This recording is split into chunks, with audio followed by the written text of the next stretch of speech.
I invite you to listen to the story of the day the intern spilled coffee on me and loudly proclaimed her husband was the CEO of this hospital.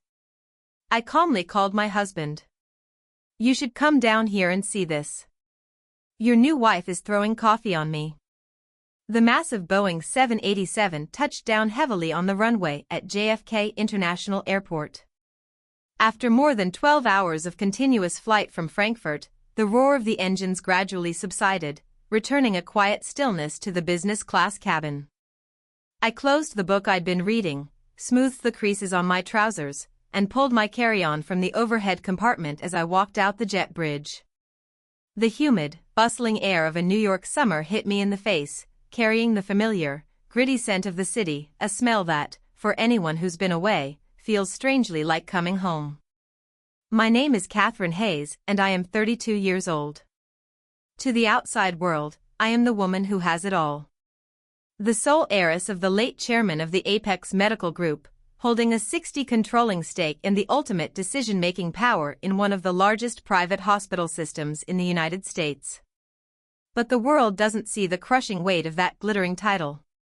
Since my father's sudden passing from a severe illness, my shoulders have borne the weight of his colossal legacy. I've had to navigate a boardroom of cunning, old-money shareholders while trying to maintain a semblance of a happy family life. This business trip to Germany had lasted exactly 1 month.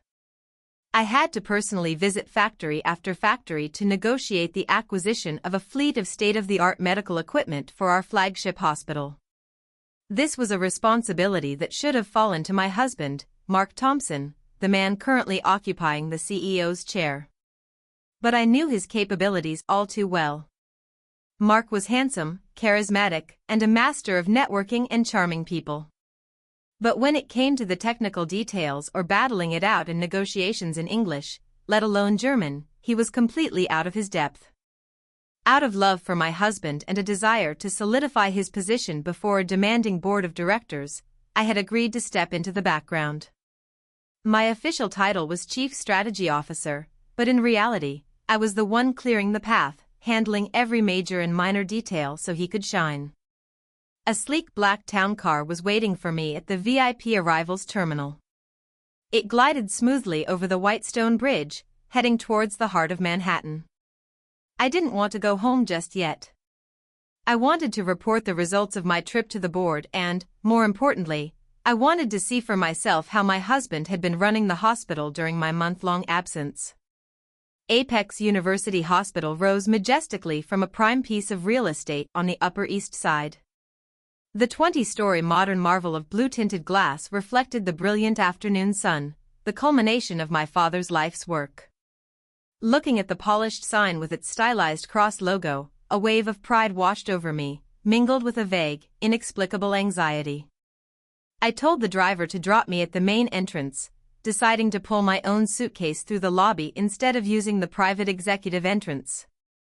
I wanted to see the hospital's daily operations through the eyes of an ordinary visitor, to hear the authentic sounds of this place, not the polished versions presented in glossy boardroom reports. The main lobby was teeming with people. The automated chime of a PA system called out patient numbers. Families murmured anxiously to one another. The hurried footsteps of doctors and nurses created the unique, chaotic symphony of a busy hospital. The faint, clean scent of antiseptic hung in the cool, centrally conditioned air. I stood in a quiet corner near the reception desk, adjusting the lapels of my white pants suit, planning to observe for a moment before heading up to Mark's office on the 5th floor to surprise him. But my eyes were frozen by a scene unfolding in the center of the lobby, where the main corridors intersected. A tall man in white scrubs was kneeling on the cold marble floor. It was Dr. David Chin, head of cardiology, my old friend from medical school and the hospital's most indispensable clinical asset. He was performing CPR on a middle-aged man who had just collapsed from a hypoglycemic attack. Sweat beaded on David's broad forehead, running down his strong nose and dripping onto the floor. His movements were swift, practiced, yet filled with a gentle, focused care. Give him some space. Let the man breathe. David's deep authoritative voice echoed through the lobby. Nurse, I need a glucose meter and a glass of warm sugar water now. I stood there watching him in silence. David hadn't changed in 15 years. He was the man who had spent his youth quietly looking out for me, a brilliant talent who never cared for fame or fortune. The day my father died, it was David who stood vigil by the casket for 3 days and nights, arranging everything perfectly, while Mark was busy entertaining foreign dignitaries.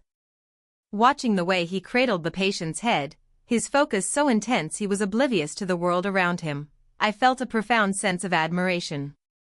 That was the image of a true healer, a soul shining brightly in a world often clouded by money and ambition. But this beautiful portrait of medical ethics was instantly defiled by a splash of black ink. Just a few yards from where David was saving a life, near the constantly spinning revolving doors, a very young woman stood with her hands on her hips, her shrill voice tearing through the hospital's solemn atmosphere. "Hey, what is wrong with you? I told you to park my Mercedes in the shade. Why is it sitting out there in the sun? Do you have any idea how hot black leather seats get? You're going to ruin my designer purse." She was a girl of about 22. Her face caked in heavy makeup. Her lips painted a garish shade of red. She wore a hot pink bodycon dress so short and tight it was grossly inappropriate for a medical setting, revealing a stretch of skin that was more jarring than attractive. Pinned to her chest was a blue intern's badge that read, "Tiffany Henry." The elderly valet, a Vietnam veteran who had worked here since my father's time, his hair now white as snow, was bowing his head, flustered by the condescending attitude of a girl young enough to be his granddaughter. "I'm so sorry, Miss," Henry stammered. "It's been so busy with cars coming and going. I haven't had a chance yet. I'll move it for you right now." Tiffany didn't even bother to listen. She stomped her foot on the marble floor. "Well, hurry it up. You move like a turtle. How does someone like you even get a job at a 5-star hospital like this? You've completely ruined my morning." Having finished berating the older man, Tiffany immediately pulled the latest iPhone from her designer handbag, switched to the front-facing camera, and her entire demeanor shifted in a flash. Her scowl transformed into a bright, sickeningly sweet smile as she began chattering into the screen. "Hi, everyone. Good morning to all my amazing followers. Your girl Tiff had a little drama with some incompetent staff this morning, but whatever. For the greater good of public health, I have to stay positive and cute. Show me some love, guys. Tap that heart and share my live stream." I glanced at my watch. It was 9:15 a.m. An employee, more than an hour late for her shift, dressed in violation of the code of conduct, was now standing in the main lobby, yelling at an elderly colleague, and live streaming her personal drama during work hours. The blood began to rush to my face, a vein throbbing in my temple. Was this the professional standard Mark had sworn to me he would uphold? Was this the face of the culture my father and I had worked so tirelessly to build? The stark contrast between the two scenes, David on his knees, his shirt soaked with sweat as he saved a life, and this vapid intern putting on a ridiculous show for social media, made it impossible for me to remain a silent observer. I clenched the handle of my suitcase, took a deep, steadying breath to regain the composure of a leader, and took decisive steps toward the entrance. I walked over to Henry, and gently placed a hand on his shoulder to reassure him. He flinched, then looked up, his age-worn eyes widening in recognition. He was about to greet me as chairwoman, but I quickly put a finger to my lips, signaling for him to remain silent. I didn't want my identity revealed just yet. I wanted to see how this little drama would play out. I turned to the girl, Tiffany, who was still absorbed in pouting and posing for her phone. "Excuse me," I said, my voice quiet but firm and authoritative. "This is a hospital, a place of healing, not a fashion show or a marketplace for you to be shouting at your elders. Furthermore, the workday begins at 8 a.m.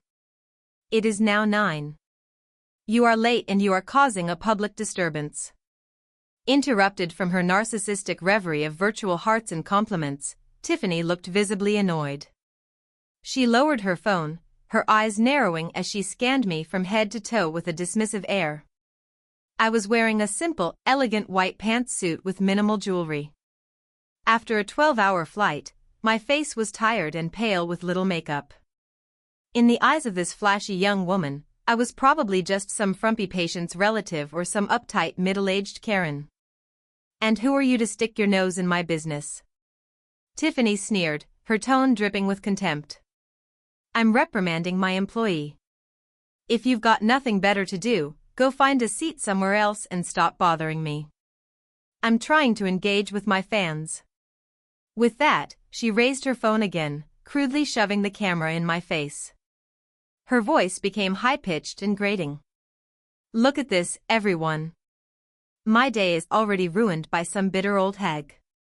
Probably got dumped by her husband. Her life's a mess, so she comes out here to start trouble. Poor little Tiffany, getting bullied even at work." The girl's insolence and audacity were beyond anything I could have imagined.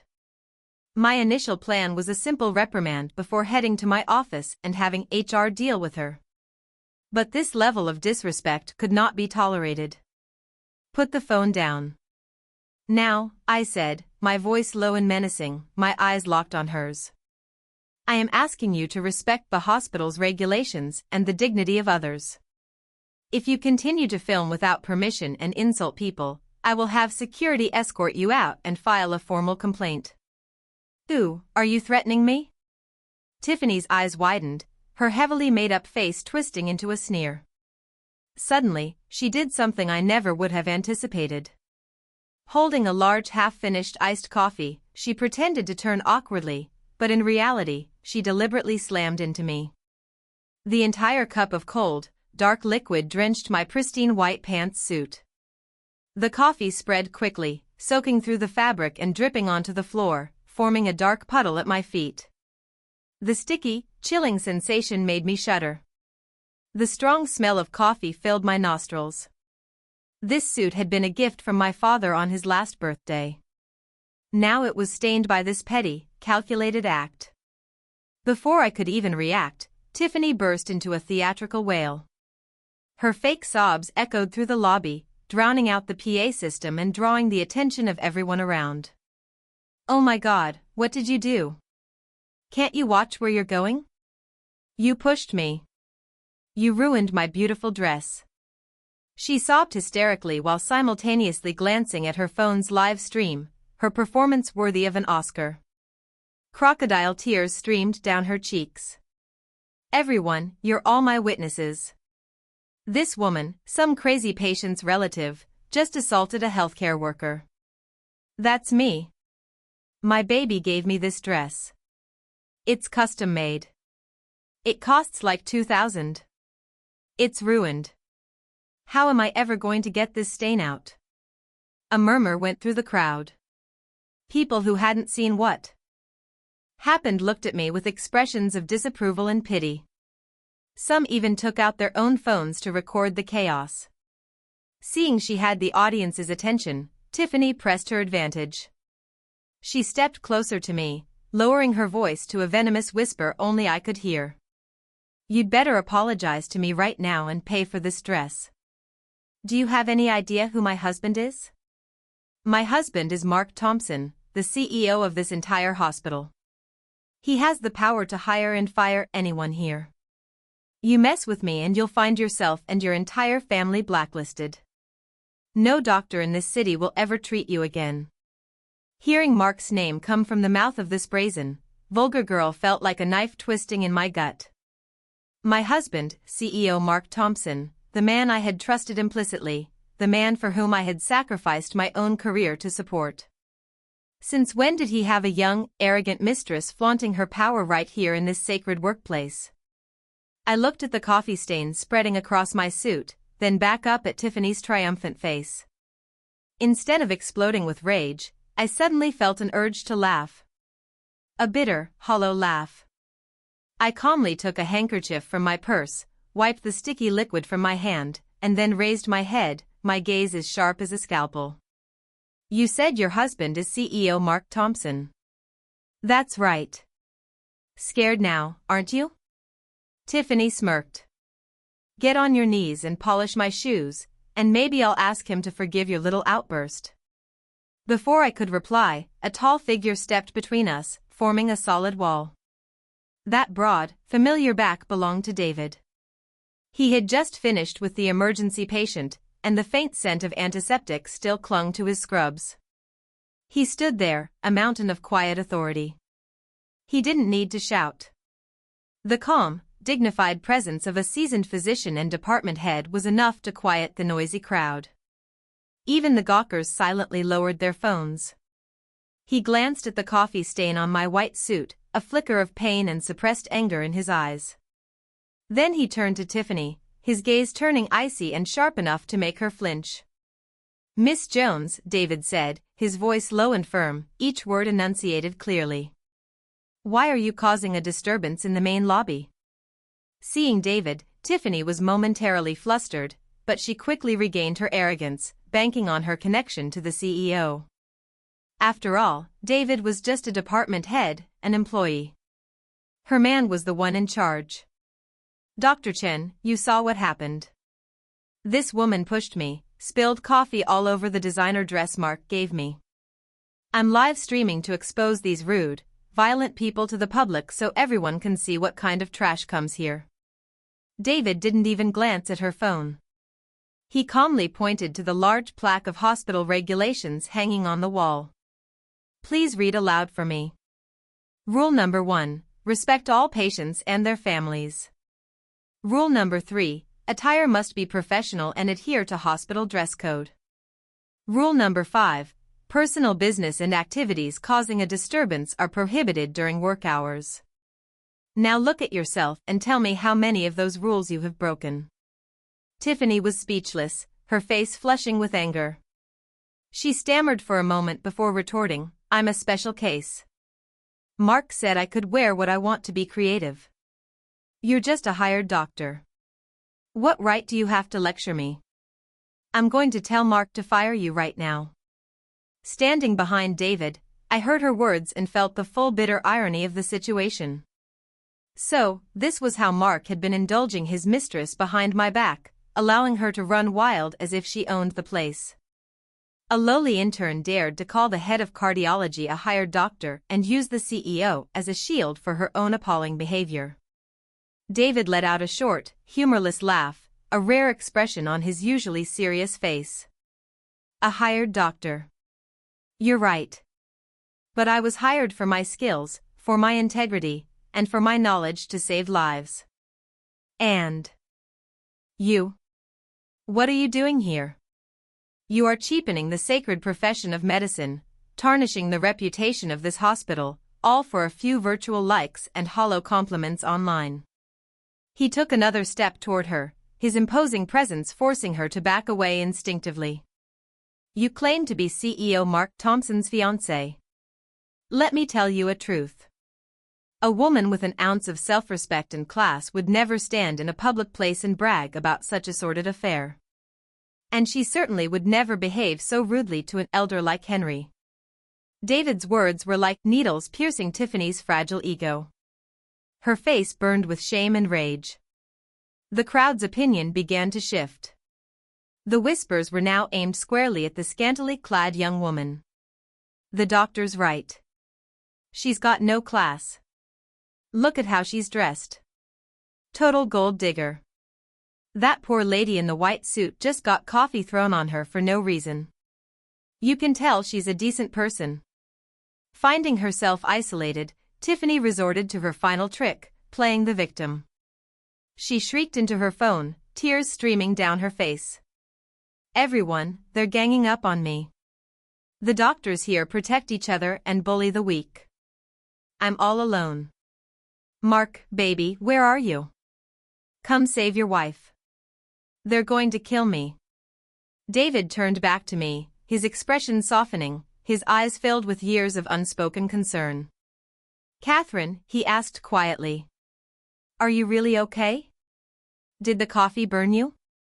I shook my head, managing a small smile to reassure him, though a storm was raging inside me. I'm fine, David. Thank you for standing up for me.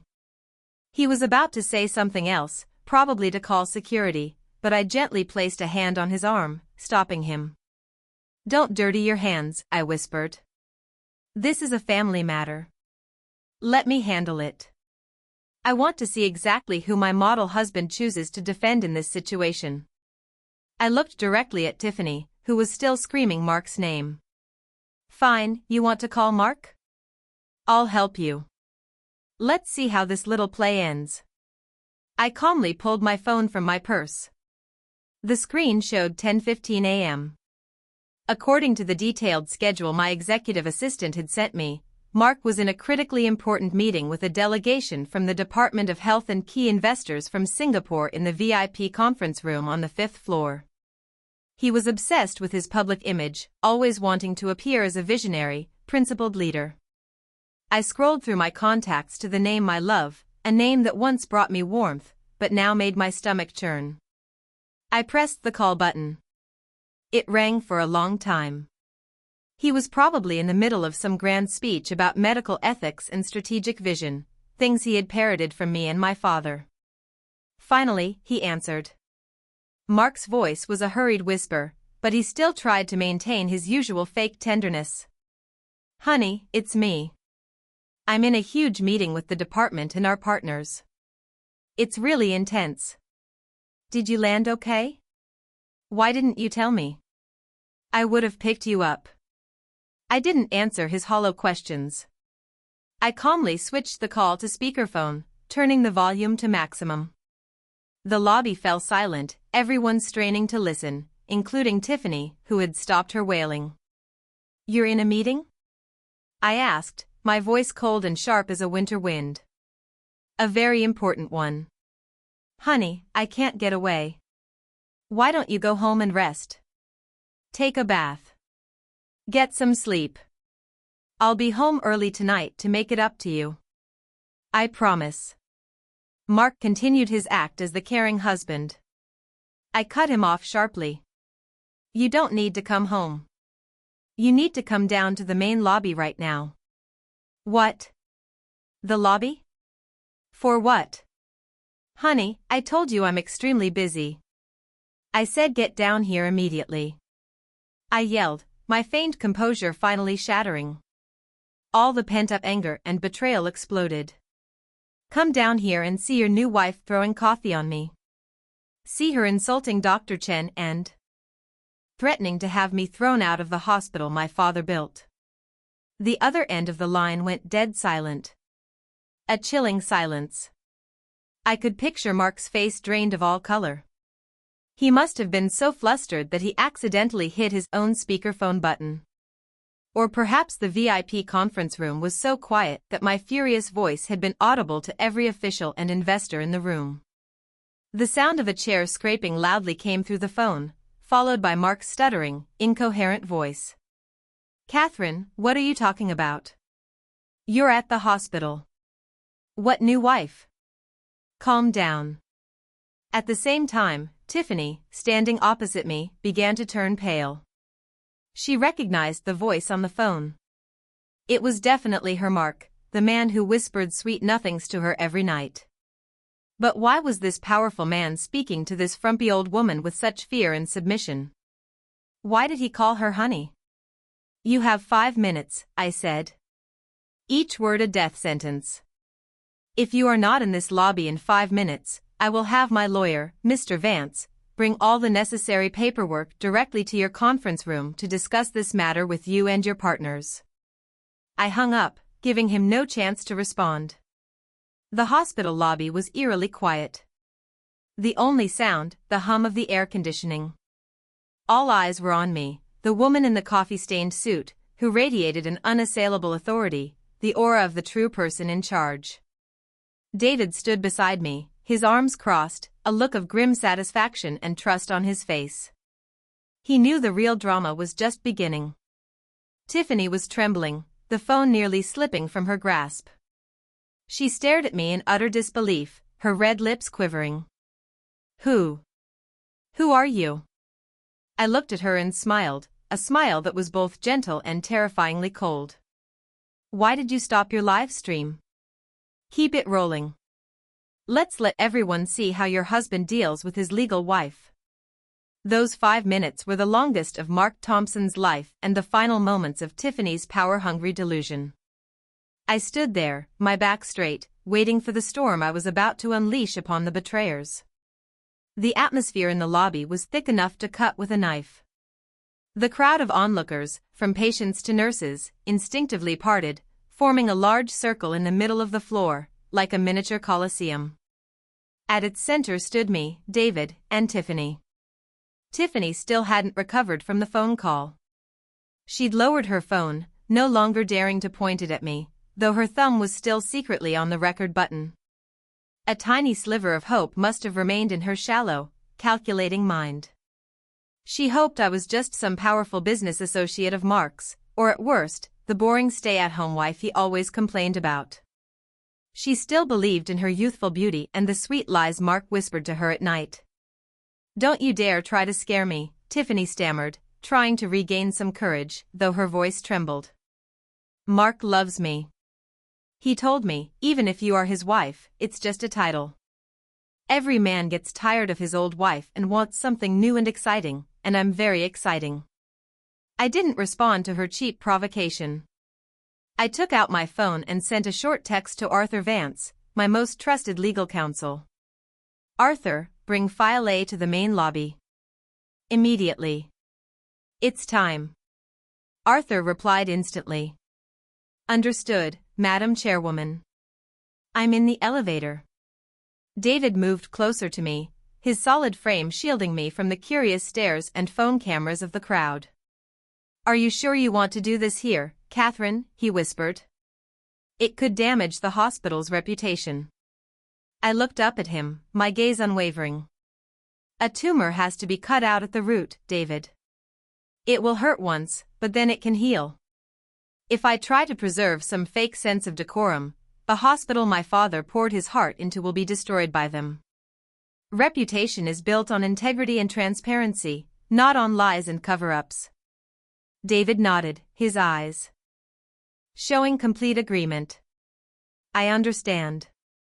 I'm with you no matter what happens." His simple words were a small flame warming my frozen heart. For 15 years, he had always been there, quiet and constant. Meanwhile, on Tiffany's live stream, the comments were flying, but the tide had turned completely.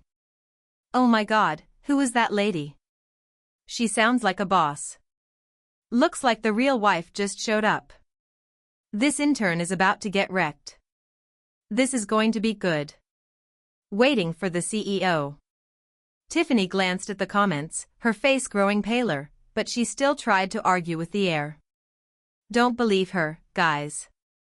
She's just a good actress. Just wait until Mark gets here. He'll throw her out on the street."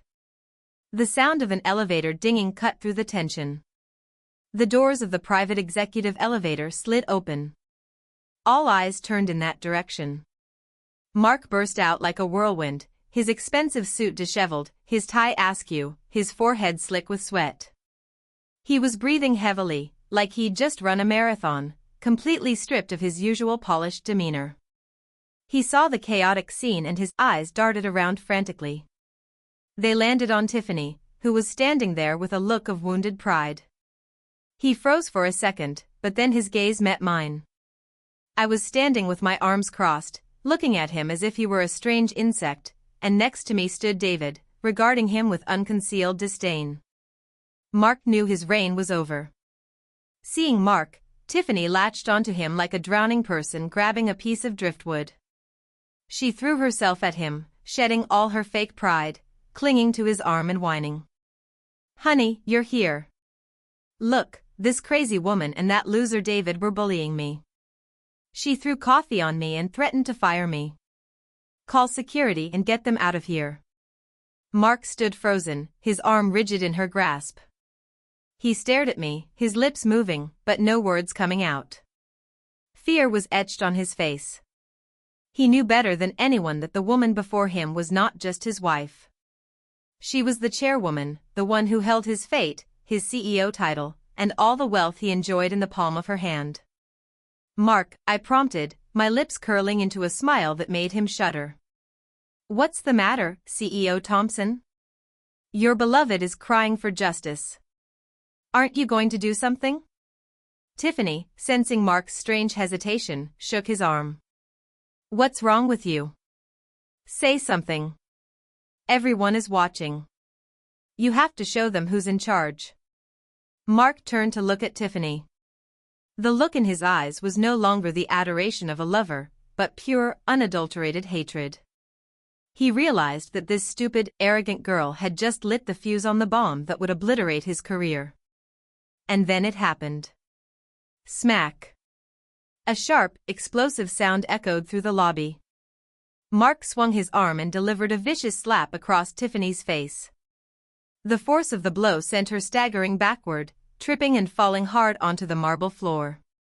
The phone flew from her hand, skittering across the tile, its live stream still running.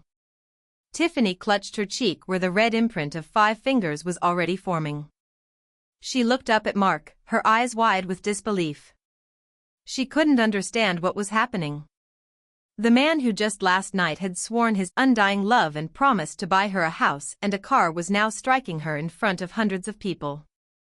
Shut your mouth. Mark screamed, his voice cracking with fear and rage. What the hell are you talking about, calling yourself my wife? I don't know you. You're crazy. Stop spreading these lies. The entire lobby gasped. The reversal was shocking, brutal, and utterly pathetic. Mark turned back to me, his aggressive demeanor vanishing instantly, replaced by a groveling, desperate expression. He clasped his hands together, his voice shaking. Catherine, honey, please, let me explain. I honestly have no idea who she is. She must be some obsessed fan or some delusional person trying to get attention. Please, you have to. Believe me. You're my only wife. I watched his pathetic performance with a rising wave of nausea. A man who refused to take responsibility for his actions, who would throw his mistress under the bus without a second thought to save himself. On the floor, after a moment of shock, Tiffany snapped. The physical pain was nothing compared to the public humiliation.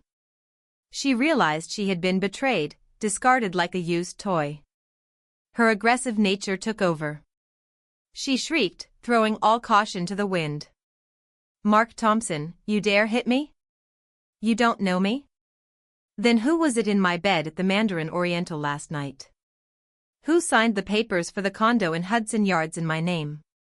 You've been sleeping with me for months, and now that your rich wife is here, you pretend you don't know me?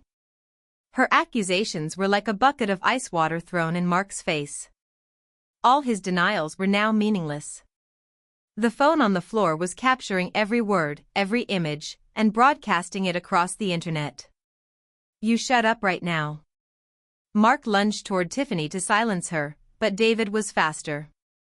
He stepped forward, grabbing Mark by the shoulder and pushing him back. The strength of a surgeon who keeps himself in shape easily overpowered a man softened by years of lavish dinners and affairs. That's enough, David said coldly. Stop making a fool of yourself. You are disgracing this institution. I walked slowly towards Mark. The clicking of my heels on the marble floor sounded like a judge's gavel. I looked him straight in the eye. All traces of affection gone. You said you don't know her? I asked, my voice terrifyingly calm. Then why does she have keycard access to your office? And why did her bank account receive a $2 million transfer from your secret offshore account last month? Mark's eyes widened in horror. He never imagined I knew about that $2 million, the money he had embezzled from the new MRI machine procurement project. He thought he had hidden it so well through a series of shell corporations. What are you talking about? I don't know anything about that, Mark stammered, still trying to lie. Just then, Arthur Vance emerged from the crowd, a thick file in his hands. He walked to my side, bowed his head respectfully, and handed me the folder. Madam Chairwoman, here are the complete bank statements, the purchase contract for the condo in Miss Tiffany Jones's name, and the security footage from the Mandarin Oriental for the past 3 months, all legally obtained. I took the file and threw it at Mark's feet. The white pages scattered across the floor, exposing the naked truth for all to see. "Read it," I commanded. "Read it and see exactly what you've been doing behind my back." Mark stared at the scattered papers, his face ashen. He knew he was defeated. He trembled and collapsed to his knees, grabbing the hem of my pantsuit, begging, "Catherine, honey, I was wrong. I made a terrible mistake. Please, for the sake of our 10 years of marriage, forgive me. Just this once. I swear I'll break up with her. I'll do anything. I'll be your slave. Just please forgive me." The sight of the hospital CEO on his knees, crying and begging his wife, sent another wave of shock through the lobby. Oh my God. So, she really is the chairwoman. The chairwoman went undercover. This is better than a movie. Serves him right. Cheating. Embezzling piece of trash. Tiffany sat in a daze in the corner, watching the man who had been her ticket to a lavish life groveling pathetically. She understood that her dream of being a CEO's wife had shattered into a million pieces. Not only that, she was now facing legal trouble for receiving stolen funds. I looked down at the man kneeling at my feet without a shred of pity. "Our 10 years of marriage," I scoffed. "When you were stealing money meant to save lives to buy your mistress a condo, did you think of our marriage? When you let her insult me and my employees, did you think of our marriage?" I pulled my leg away from his grasp and turned to face the crowd of employees. In a loud, clear voice, I made my declaration. "I am Catherine Hayes, chairwoman of the board for the Apex Medical Group. I am announcing that effective immediately, Mr. Mark Thompson is officially terminated from his position as CEO for gross ethical violations and suspicion of felony embezzlement. All decisions made by him from this moment forward are null and void." My announcement was like a sledgehammer, shattering the last vestiges of Mark Thompson's dignity. The lobby erupted in a chorus of murmurs that quickly grew into open discussion. I saw looks of triumph in the eyes of the nurses and staff whom Mark had bullied. I saw relief on the faces of the honest doctors. However, Mark wasn't ready to surrender. The survival instincts of a cornered rat kicked in. He lifted his tear-streaked face, but his eyes held a familiar, cunning glint. He struggled to his feet, trying to brush the dust from his knees and reclaim some of his former authority. "Catherine, you can't do this to me," Mark shrieked, his voice laced with a false sense of victimhood. "You can't just use some unverified bank statements to accuse me of embezzlement. That $2 million was an investment for the new hospital wing project. The paperwork just hasn't been finalized yet. You're misunderstanding everything." He turned to the crowd, raising his hands as if taking an oath. "Everyone, listen to me. I am CEO Mark Thompson. I have dedicated the last 5 years of my life to this hospital. I would never do anything to harm it. This is a conspiracy, a blatant frame-up." I watched his clumsy performance in silence. An investment in a new wing. A pathetic excuse he'd concocted on the spot. Did he really think he could fool me and the law by blaming paperwork? I didn't need to say a word. Someone else stepped forward from the crowd, armed with a truth sharper than any accusation. An investment in the new wing. David's calm, steely voice cut through the air. He walked forward, holding a tablet displaying real-time inventory data. He stood opposite Mark, a head taller, his presence completely overwhelming.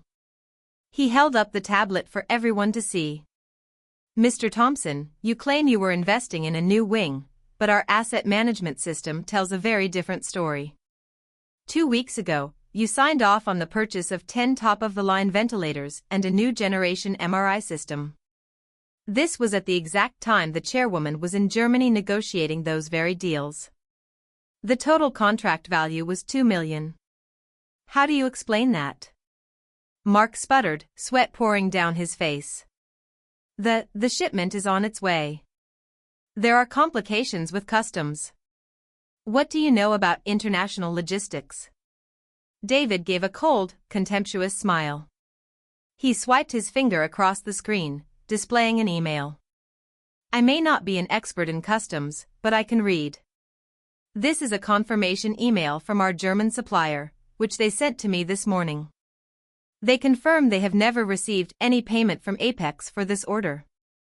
And of course, no equipment has left their warehouse. Another collective gasp went through the lobby. David's evidence was irrefutable. He pressed on, his words like a surgeon's precise cuts, stripping away Mark's lies. You claimed the equipment was on its way, yet our warehouse is empty.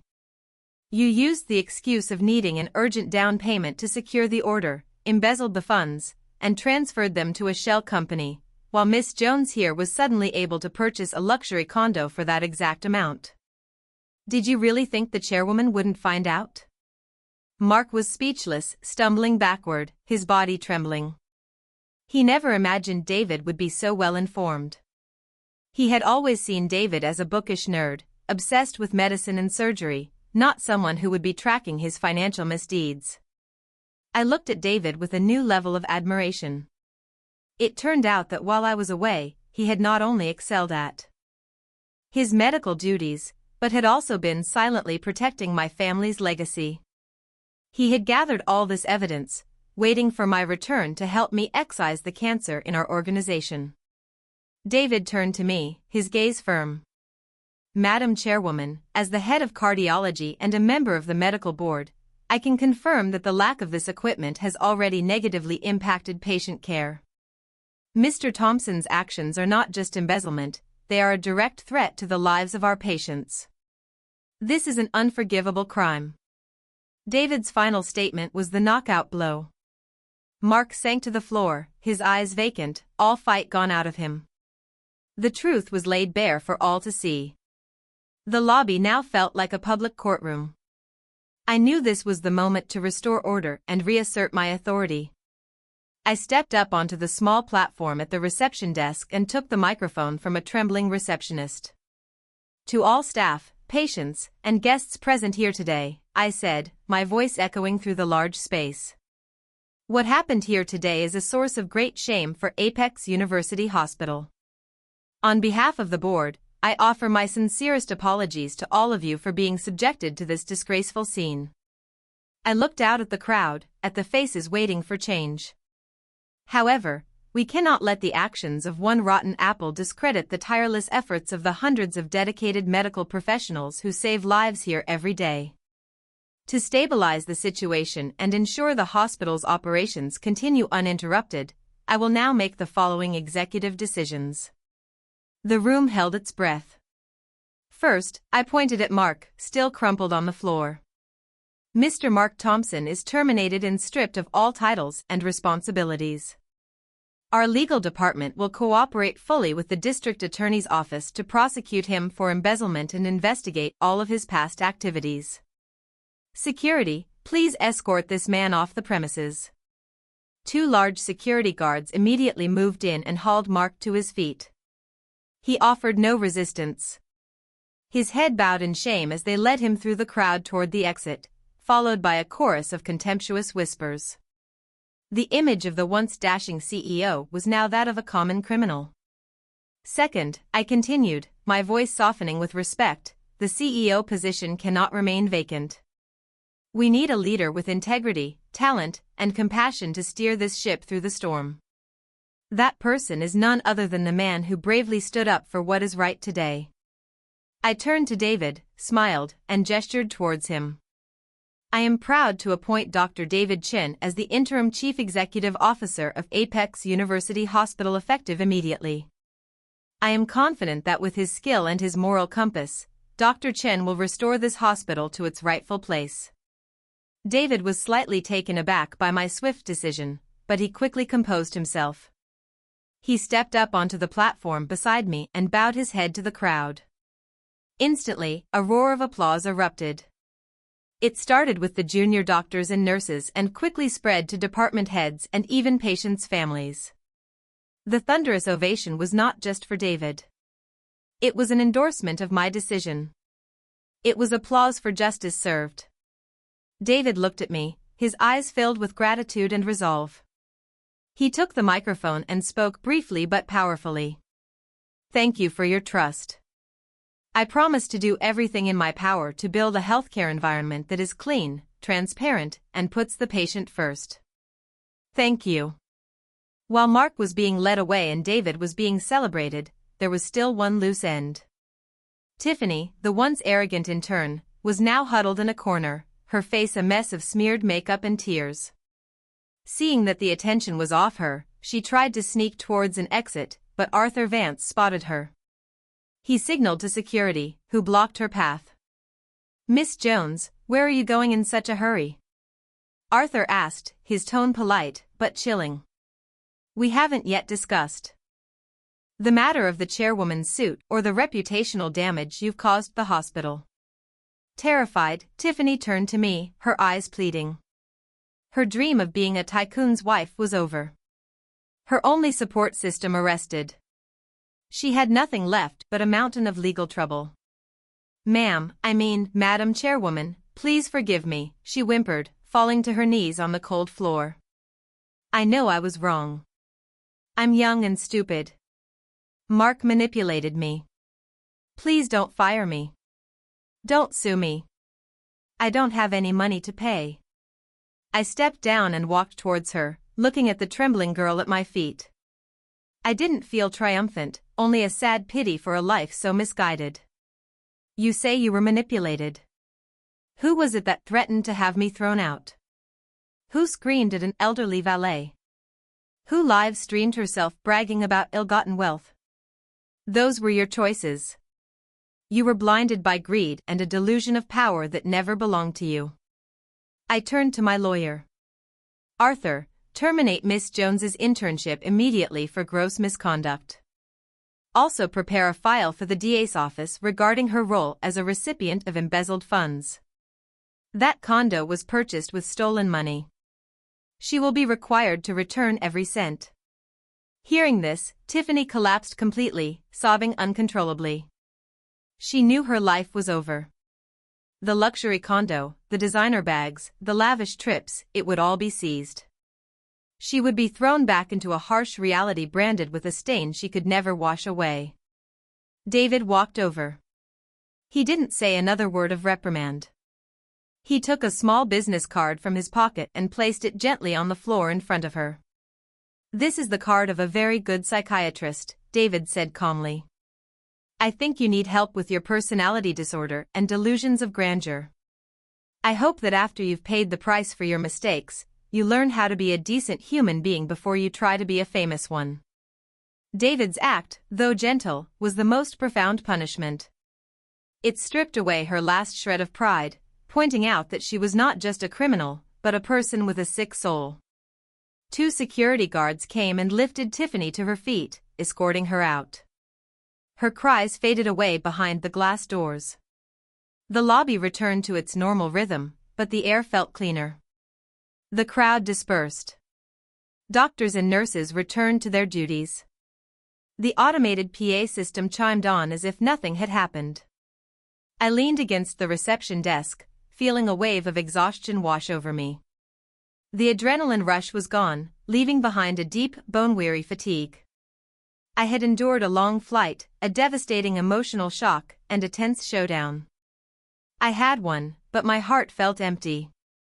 What was this victory worth when the husband I had once loved was revealed to be such a monster? The family I had fought to protect was now officially broken. David approached me with a bottle of water already opened.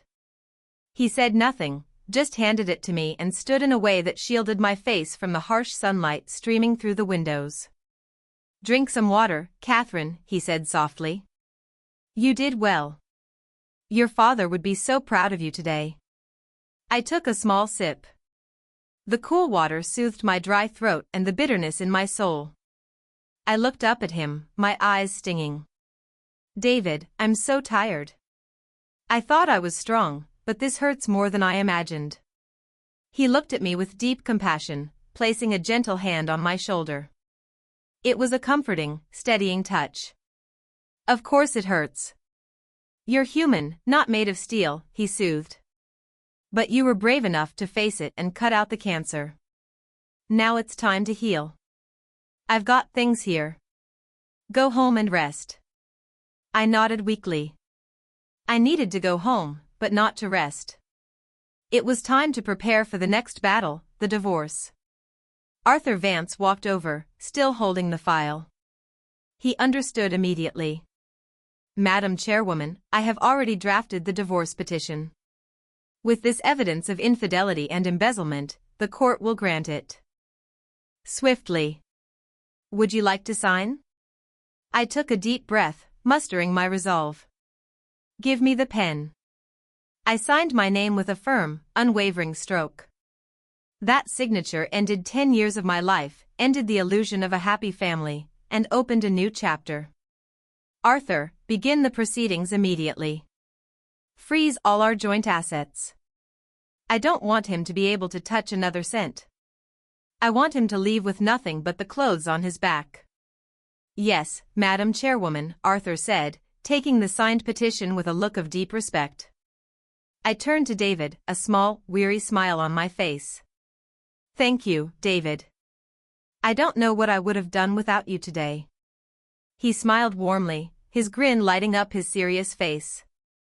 Don't be a stranger. In his final days, your father realized what Mark was. But it was too late. He made me promise I would always look out for you. A man keeps his promises. I looked deep into his eyes and saw not just friendship, but a profound, steady affection that I had overlooked for so many years. But this wasn't the time for that. I needed time to heal, and he understood. I pulled my suitcase and walked out of the hospital. The afternoon sun cast my long shadow on the pavement. I walked with my head held high, leaving the ruins of my past behind me. Ahead lay a future full of challenges, but also full of hope. And I knew, for the first time in a long time, that I would not be walking it alone. The peace that followed the storm in the hospital lobby was merely the calm before the tsunami. I had just arrived home, not even having had the chance to collapse onto my bed when my phone began buzzing incessantly. It wasn't one call, but a flood of notifications from news alerts and social media. I opened my phone to a barrage of sensational headlines and maliciously edited photos spreading like wildfire across social media platforms. Healthcare heiress assaults young intern in jealous rage. The real story: cheating wife and doctor lover frame husband to seize company. Drama at apex: CEO overthrown in brutal coup by wife and her lover. Someone had downloaded Tiffany's live stream and expertly doctored it. They cut out the parts where she berated the valet, where she bragged and acted arrogantly.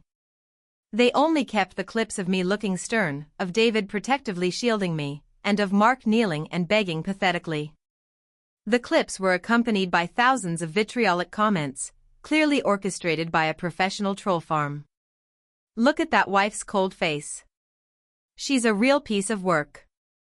The poor husband. She probably bullies him at home all the time. I heard she's been sleeping with that doctor for years. This was just an excuse to kick her husband to the curb. I dropped the phone, a chill running down my spine. I had underestimated Mark's depravity. Knowing he couldn't win on the facts, he had resorted to scorched earth tactics, using public opinion to destroy my reputation and David's. He wanted to drag me down into the mud with him, to twist the narrative until I was the villain. The doorbell rang. It was Arthur. He entered with a grim expression, another file in his hand.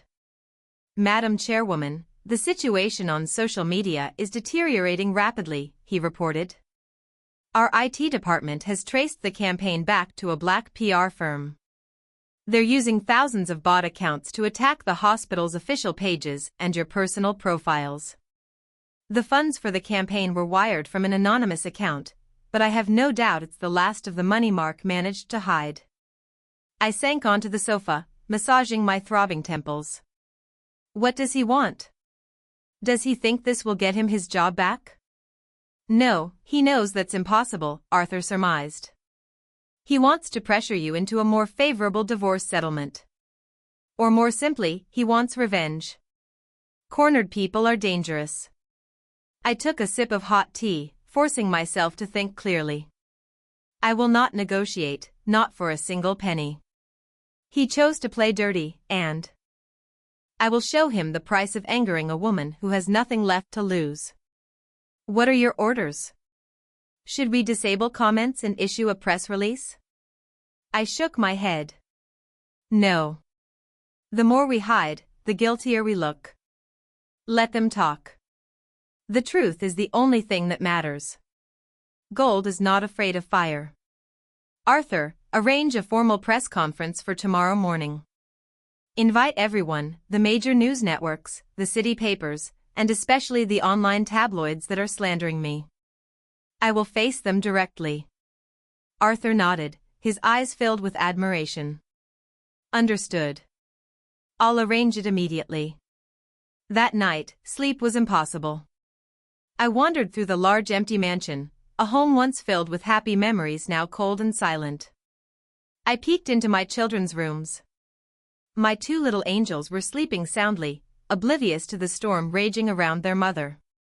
I swore to myself that I would be strong for them, for my father's legacy, and for myself. I would not fall.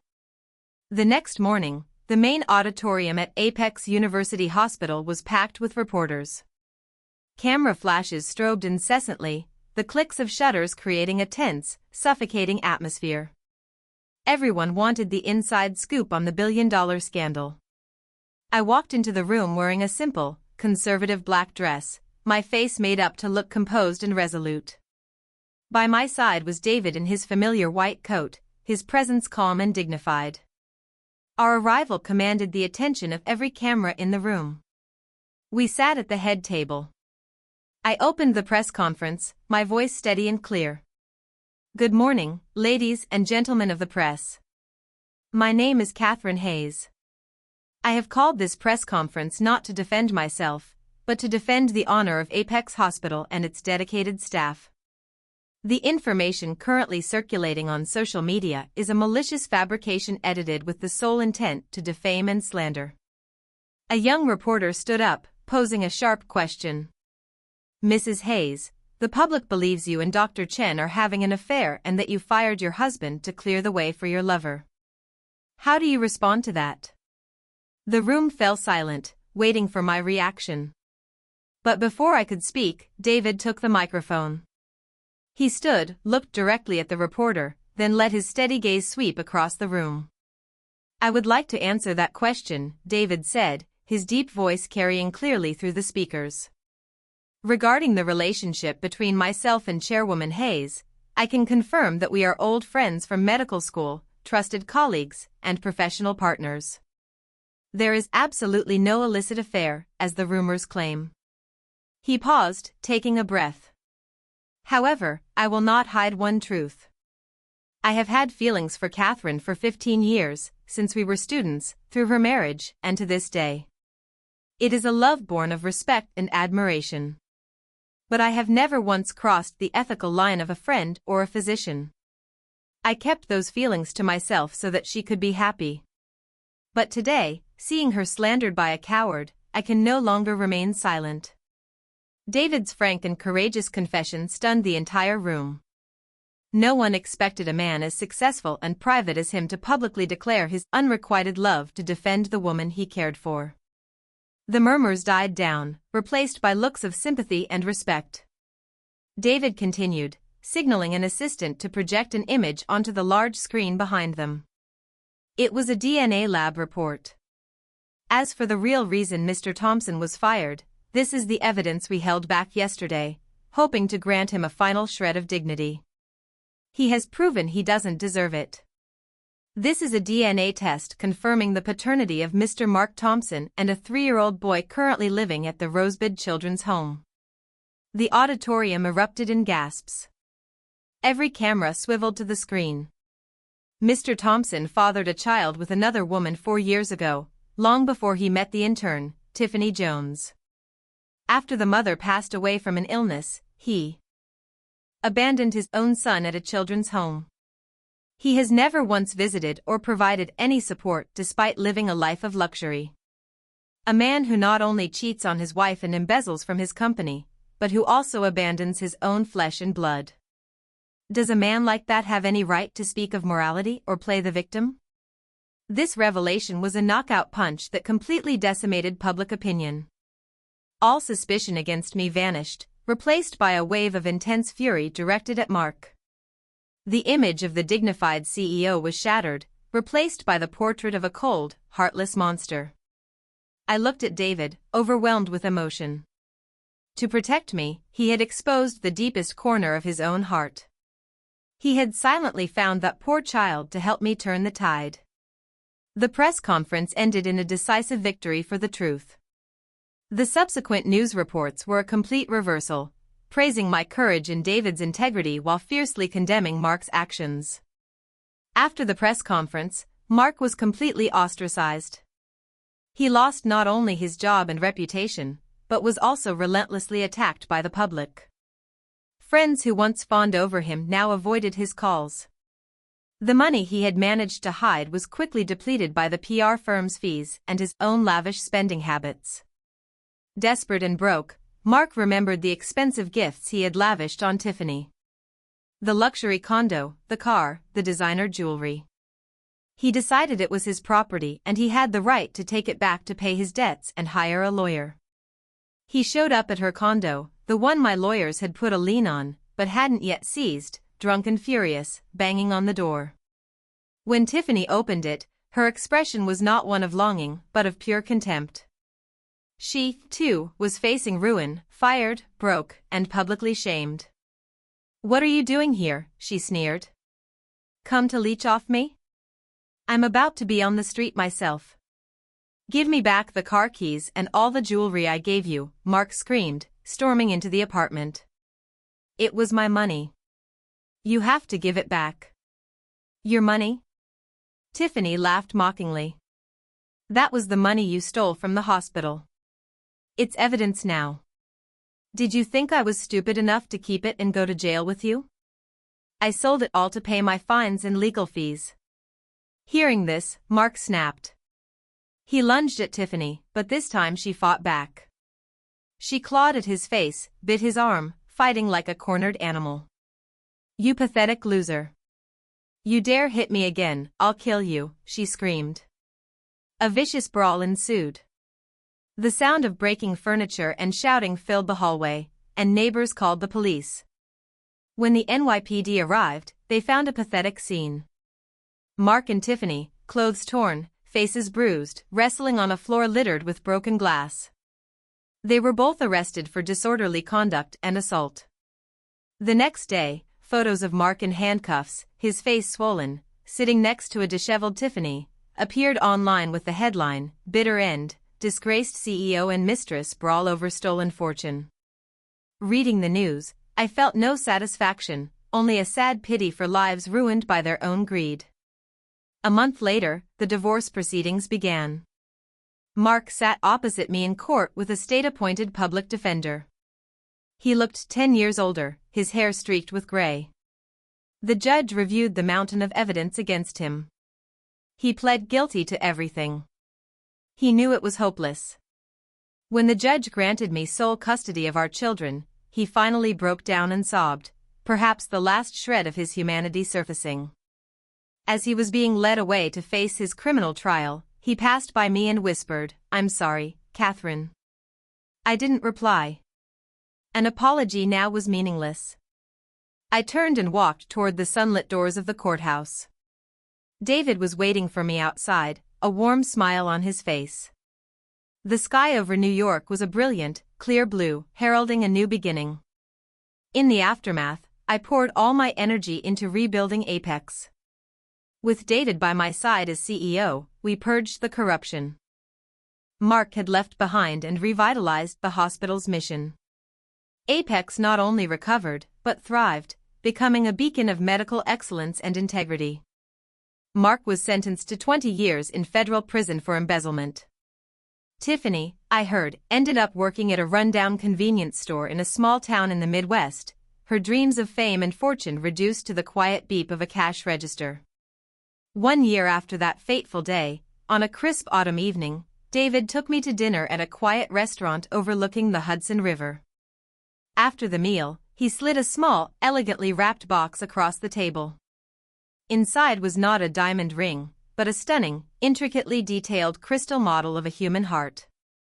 "Catherine," he began, his voice filled with an emotion that spanned 16 years. "I'm a cardiologist. I've spent my life studying the heart, but the one heart I've never fully understood is yours. This crystal heart represents my feelings for you, transparent, unconditional, and constant. I know you've been hurt, and your heart needs time to heal.